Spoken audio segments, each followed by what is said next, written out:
Now we've got CNN legal analyst, co-counsel for the House Judiciary Committee during Donald Trump's first impeachment. We've got the ethics czar under President Obama, the chairman of the board of State Democracy Defenders, Norm Eisen. Norm, you have a hell of a resume here. So I want to jump in here. We are obviously recording this in the immediate aftermath of Trump being convicted of all 34 felony counts in New York. Let's talk about the prospect of a prison sentence. So given the crimes that we're looking at for Trump, how likely is it that Judge Merchan would hand down a sentence of incarceration? I think it's a 50-50 shot. I was in court every day for this trial, Brian, and the judge is so fair. Sometimes I felt he was too fair. He was bending over backward to give Donald Trump the benefit of every doubt. Yeah. The benefit that he did not deserve with his outrageous behavior in and outside of court.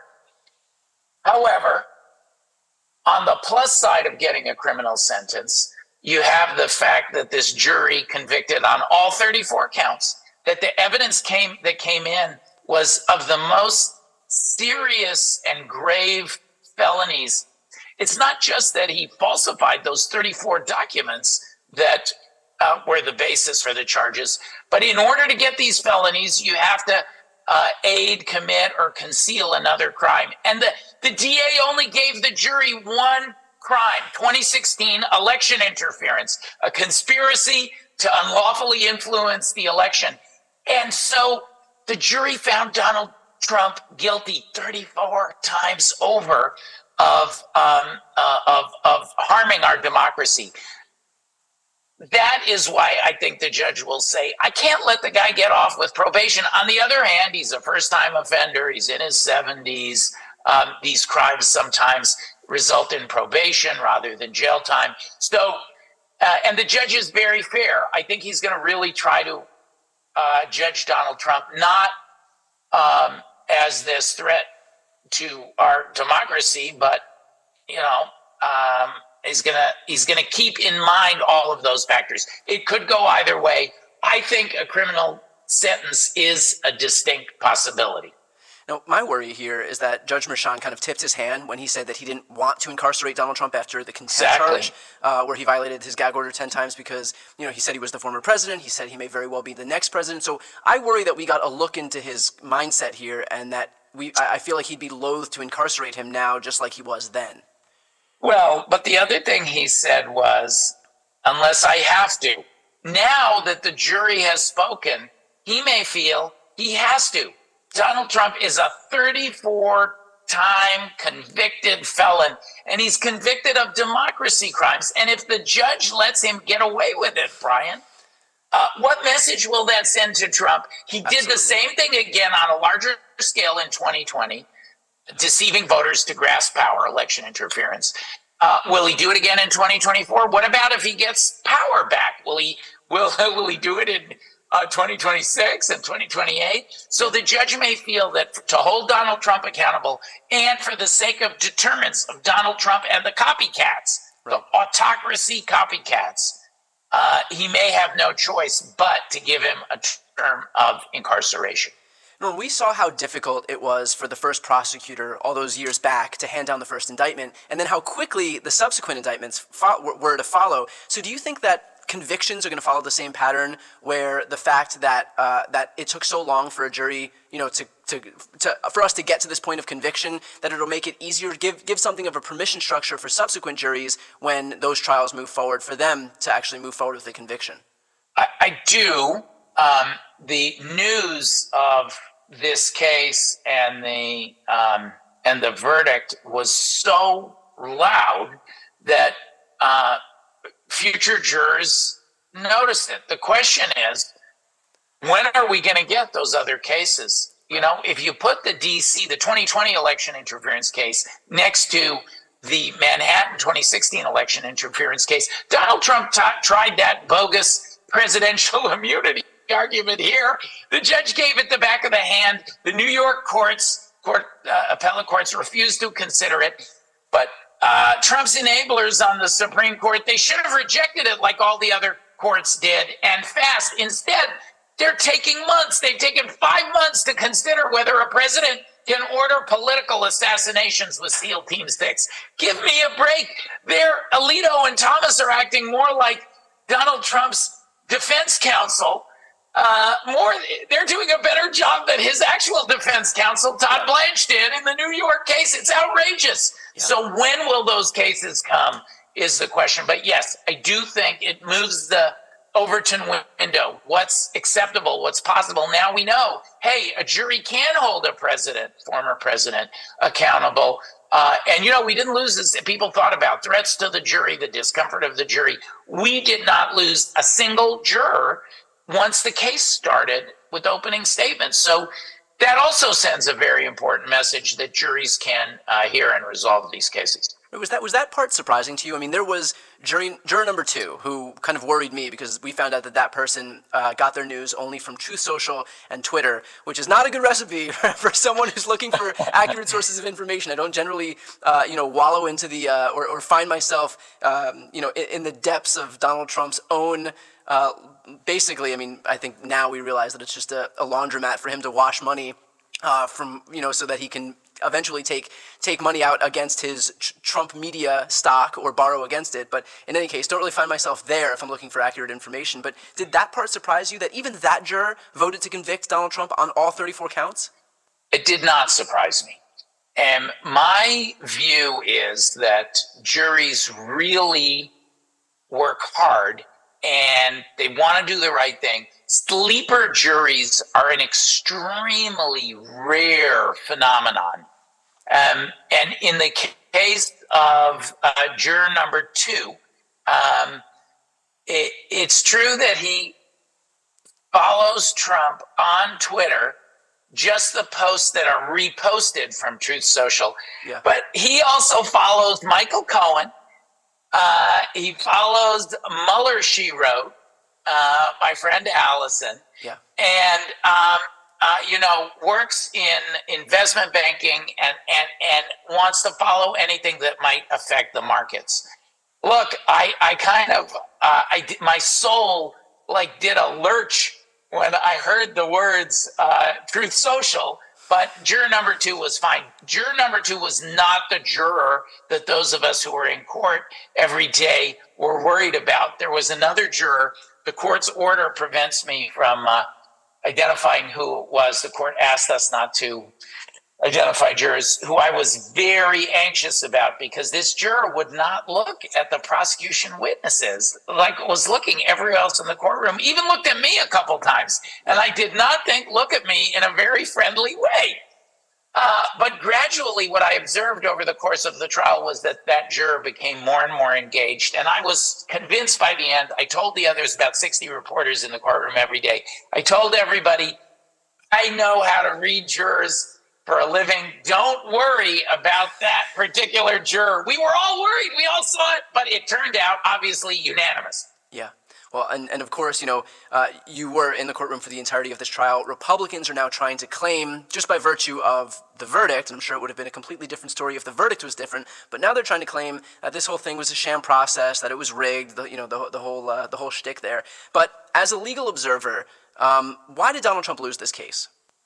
Because Donald Trump conspired to unlawfully influence the 2016 election by paying hush money to Stormy Daniels, hiding it from voters, and then he covered it up by creating this repayment scheme. And the law doesn't allow you to get away with it. Trump is the delay artist. That is his great skill. In a sense, he's delayed accountability since he was first accused of racial discrimination in his housing ventures in the 1970s. When he finally faced justice in this case, and I think the same will be true in all 3 of the other criminal cases, the jury saw through it and they held him accountable. Now, the judge did a good job. The jury did their duty. The witnesses were very brave, particularly your fellow Cohen, Michael Cohen. The system did its job. So that's part of it. And then the third thing is, so he was guilty. The system worked. And then the third thing is, his lawyers listened to him too much. And they did a bunch of stupid things. Well, that's what I was going to and ask. that hurt them. Hurt them. To what extent do you think that his edicts to his attorneys to, for example, go harder at Stormy Daniels, or even just to call Robert Costello, a very hostile Robert Costello, to the stand, undermined his own case? Because these weren't things that Todd Blanche, for example, wanted to do. This reeked of edicts from Trump himself. Yeah, clearly we had reporting here at CNN that Trump ordered that he put this terrible witness on in his case who, was so harmful. The witness basically was accused by the prosecutor on cross-examination of acting as Trump's agent to try to intimidate and influence Michael Cohen. And, it explained why Michael Cohen couldn't tell the truth about the Stormy situation. He was scared, right? All that stuff he did. So they helped the prosecution. And the cross-examination of Stormy to try to prove the relationship never happened. Nobody in that courtroom believed that Donald Trump did not have an affair with Stormy Daniels. So and it actually rehabilitated Stormy. She did better on this cross-examination. So those mistakes hurt, but because the evidence was so powerful and Trump's delay tactics ran out, I think even if the defense had done a perfect job, he would have still lost. But at least he would have had a better shot. It would have taken longer, I'll tell you that. That's the one part I don't understand, is that all this time he kind of couched his entire defense in something so bogus. I mean, this idea that he never had an affair with Stormy Daniels. Why not draw the sting? Why not just say that you've done it and it was a mistake, but then try to wrap up your defense otherwise? But if you believe that Donald Trump is telling the truth, that would suggest that every single word Stormy Daniels said was just perjuring herself from beginning to end and opening herself up to felony perjury charges. Yeah, look, there are some questions about some aspects of Stormy Daniels' account. I mean, many people, they played tapes in court of her own lawyer questioning whether certain aspects of her account. But the cross-examination, because they were trying to disprove the whole theory. The whole theory, they lost the whole theory. Right. And, it didn't, the pieces, there should have been about 30 questions in an effective cross-examination of Stormy Daniels. In the end, I don't think it would have mattered. I think Trump would have been convicted anyhow, but it would have made it harder for the jury. It would have taken longer. And Trump was once again the victim of his own impulses. He is not a picture of mental health, Brian. And I believe he becomes so overtaken with these impulses that he can't control himself. I've been watching him for a very long time, and he was watching me. He would, a couple times in court, he gave me the death glare. One time he accompanied it with the pointing finger of doom. And I was sitting in my seat right on the aisle. Yeah. And I tried to catch his eye after the conviction, after the verdict was read. He was hunched over. He was looking down. He was dejected. He was avoiding eye contact when he left because that verdict crushed him. It actually was quite poignant. When he passed his son Eric on the aisle, he tried to grab his hand, shake hands. He missed his hand. He kind of grasped his arm. It was an awkward outreach. It was like he was reaching for help after being struck with these 34 devastating blows. Walk us through what else was happening in the courtroom at that moment. What did the jury look like when this was happening? What did the judge look like? What did the rest of the people in the courtroom seem like? I mean, we just went through what Trump's reaction was. Well, first, the judge told us about 4:15, I'm going to send the jury home for the day at 4:30. And I had pre-written, I file a CNN opinion trial diary every day. And I had pre-written a whole trial diary based on the 4 questions and that the jury had asked and what they meant and the answers and my looking at the jury while those answers were read back. Then the judge comes back a few minutes later and says, I've received a note from the jury. Okay, the courtroom pauses. We think, maybe they have another 4 questions. Yeah. He says, there is a verdict. And even these reporters, I was there with these 60 reporters, they're these battle-hardened, court journalists. They let out everybody gasped audibly. It was so loud that the judge said, if you do that again when the verdict is read, I'm going to clear the courtroom. I'm paraphrasing, but it was like loud. Yeah. So there was shock. And then there was a silence when the jury came back in. And I rewrote in 30 minutes my CNN trial diary. And I wrote in there, today Donald Trump was convicted on 34 felony charges. I knew I was right as soon as the jury walked in the room, because they never looked at Trump. Yeah. Except that one juror we were worried about occasionally seemed to glance his way. They never really looked at Trump, but they had their heads held up. When they came in, their heads were down. They didn't want to make eye contact, but they also were feeling the weight of what they were about to do. It is a very weighty decision. And I know that look on a jury when they come, unfortunately, as mostly a defense lawyer, when they file in heads down, not looking, that means conviction. And sure enough, we got all 34.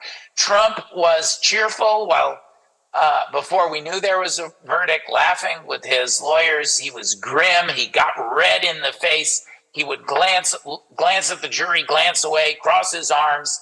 And then as he left the courtroom, dejected. And that Trumpian animal energy, the air went out of the balloon. Yeah. When he left, I felt he was ashamed. He did not want to meet my or anybody else's eye. Yeah.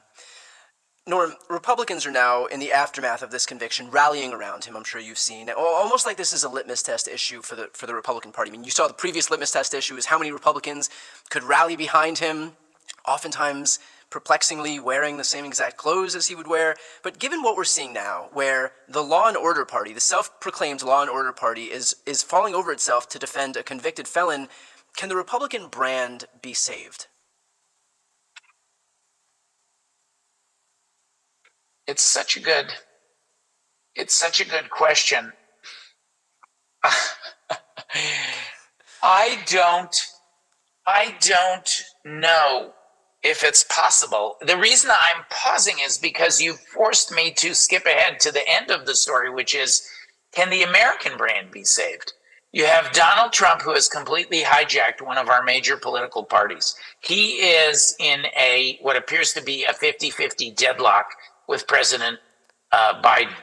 I publish the American Autocracy Threat Tracker. I track with the scholar Ruth Ben-Ghiat every one of his promises to impose a dictatorship in America, and they are serious. And he has an organization now behind him. He was fighting the party and the party regulars and Team Normal when he came in. So I kind of I think that if the collapse is total enough, the Republicans and grown-ups take over, and people who believe in the idea of America take over the Republican Party again. Yeah. It can be saved, but I fear that it may go the way of the Whigs. You know, there was a rotation through political parties, and the Republican Party was born out of the collapse of prior structures and Abraham Lincoln building a new party. I genuinely do not know the answer. I tend to think that we are going to see the advent of a third center and right of center party that will caucus with the Democrats, because I don't think there's any place left in the Republican Party for people who believe in democracy. And that kind of fusion voting like we have in New York, that may be necessary as part of redeeming our democracy. By the way, as we work towards the end, I should not end on a pessimistic note, because I believe that this conviction and the sentence that is to come will be very important, even if it's a probationary sentence, will be very, very important as an alarm bell. And the polling data suggests that this could make the difference in the 2024 election. It's going to be decided by 40, 60, 80, 100,000 people in 3, 4, 5 states. And this could swing. Poll after poll after poll says a criminal conviction for a democracy crime, which this is, could swing those voters. So in that case, I do think you're going to see a wholesale abandonment of the Republican Party by people who believe in democracy in 2025 to start something new. And to your point, I think it was 16% of respondents in the most recent poll, I think it was the Marquette poll, said exactly that they wouldn't be willing to vote for somebody who was a convicted felon. So look, these elections are won on the margins. We don't need 80% of people saying that they wouldn't vote for a convicted felon. In certain instances, just a few percentage points. Even if some of those revert to the mean or go home to Donald Trump in the end, even if it's just a few percentage points who opt not to, that may very well be enough, especially given the fact that our elections are won by 12,000 votes in Georgia, 20,000 votes in Michigan, 40,000 votes in Pennsylvania. So, I mean, this is a game of inches, and these small percentages would kind of, bear themselves out in exactly that way. Norm, you wrote a book about trying Donald Trump, which has kind of become especially relevant right now, given the fact that we are at the culmination of this process. What's it been like to not only begin the process of writing that book, but then to see it kind of come full circle in the conviction that we just saw a couple days back? Well, this is how you and I are friends, because when I decided to write that book, I called my longtime editor. She's worked on all my books with me, Domenica Aliotto. I said, "Oh, you got to work with me on this very important book." And she says, "I can't. I'm working with Brian on his book." But she introduced us, so it was worth it. I think this was my sixth book. The point of this book was part of my effort to unlock those voters that you pointed to in the Marquette poll, in the big New York Times swing state poll at the end of 2023. They did extensive testing on this same question, and this is what inspired me to write the book. Biden went from 5 down on average to 9 up in the 6 swing states if Donald Trump was convicted and sentenced in a criminal case. And I thought, I have to explain that the New York case, that's what motivated me. The New York case is not a hush money case, as everybody calls it. It's not about, whether or not he had an affair with Stormy. It's not even about those false documents. The thing that makes those 34 false documents a felony, they were covering up an attack on democracy in 2016, and he did it again in 2020. So I wrote a book on that theme, but it was a guide for everybody in the trial. Most of those reporters who were in court with me used that book. I did predict a conviction. I do say in that book that I think a conviction will have a powerful effect, and I think there's a substantial chance, this is where we started, of a criminal sentence. Chapter 8 of the book, if people are inclined to get a copy, it's called Trying Trump, available at your favorite bookseller, including Amazon. Chapter 8 of the book explains why Donald Trump should be and maybe will be sentenced to jail. It doesn't mean he'll serve jail in 2024, but I looked at I reviewed 10,000 falsifying business records cases to expose the myths, Brian. People they say, nobody goes to jail for that crime. False. In 10% of the most serious cases, that's hundreds and hundreds of cases, people have gone to jail. First-time offenders don't go to jail. False. If the crime is serious enough, they do go to jail. And this is the third most important point. This is the most serious FBR falsifying business records case in the history of the state of New York. So hopefully Judge Merchan will see it that way, and he just might. And that's why I wrote that book. Funny story, George Conway brought his copy. He was my courtroom buddy. Yeah. And the court officer said, "You can't have that book in here." Apparently they were afraid Trump would see it and go into a rage. So he bought a cover. He bought a cover to bring his book to court. Yeah, he just put a cover of what was Trump's book, The Art of the Deal. He just put a flap cover of Art of the Deal on top of that. Although I think if he was looking to make Trump not fall into a rage, you being in the courtroom were probably a little bit more powerful than him seeing your book. So yes, and he did get mad. He got angry when he saw George too. Yeah, well, you know what? Wouldn't have had it any other way. Again, that book is called Trying Trump, A Guide to His First Election Interference Trial. Very prophetic, as we're seeing right now. Norm, thank you so much for taking the time. I can't tell you how much I appreciate it. Brian, I love it. Thanks for having me on, and look forward to visiting with you again soon.